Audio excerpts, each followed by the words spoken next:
So just starting on the OBDII&C CAN modified LTO interrogator.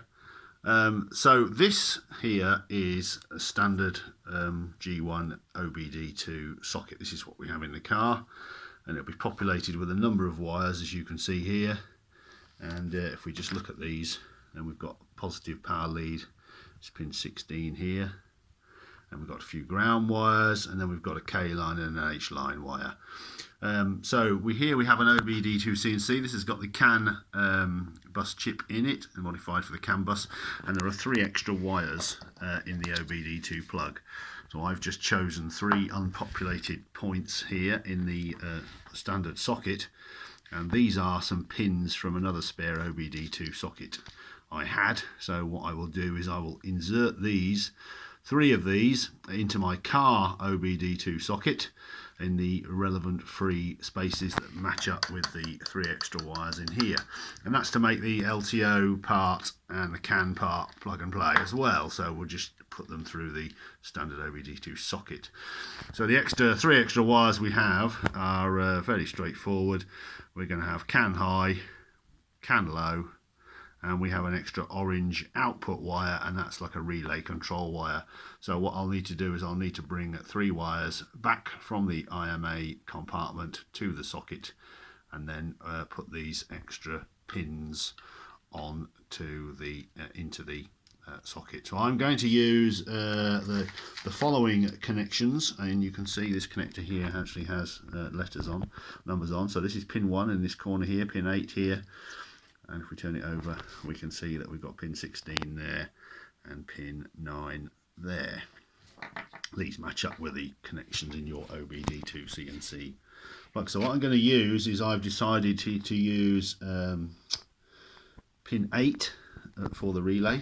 So this is pin 8 here. So this vacant spot here will become pin 8, and this is the relay control wire that will go in there, and then pins 10 and 11 for the CAN high and low. So if we turn it over here, we should see we've got 9 there, which is normally occupied by the SCS brown wire connector. So next to that we have 10 and 11 there, vacant there, as you can see. So I'll use 9. So 9 is the SCS connector. That's probably populated on your cars, but it isn't on UK ones. And then we'll use 10 and 11 for CAN high and CAN low respectively.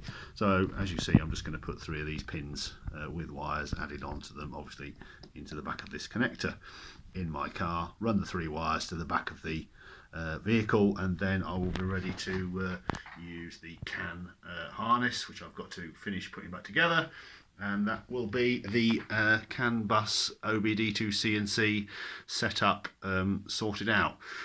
Now I have made another CAN bus LTO OBDII&C. This is identically wired to the one I was just showing you, so it has the 3 extra connections in the plug there, so that is potentially available for somebody if they wanted that. So that's where we are at the moment, still making progress. The rest of the afternoon I'm going to concentrate on sorting out the LTO harness, get that ready, plugged into the blocks, and just test those.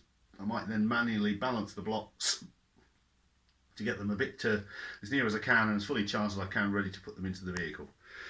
So that's where we are. I also still need to do some work on software on this, and obviously tell it which blocks I'm going to be using, and get it to set up with some high-low voltage limits.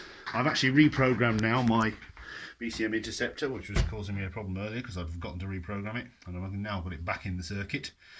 I've programmed that with 190 volt a maximum and 140 volt minimum limits. Now you just got to remember, you've got to take 50 volts off those.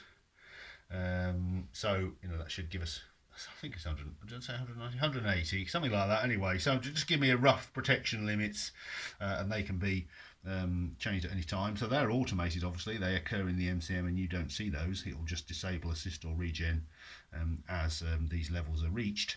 I can obviously alter those once I get a feel of how the car and the packs are responding or not, as the case may be. Obviously the OBDII&C is a little bit more flexible because you can program that on the fly a bit more easily.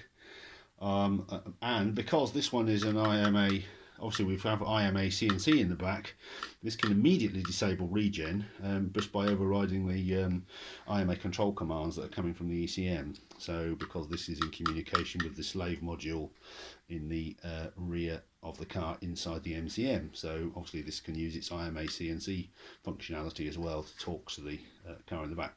So it's all to try and make it as plug and play as possible. So that's where we are at the moment.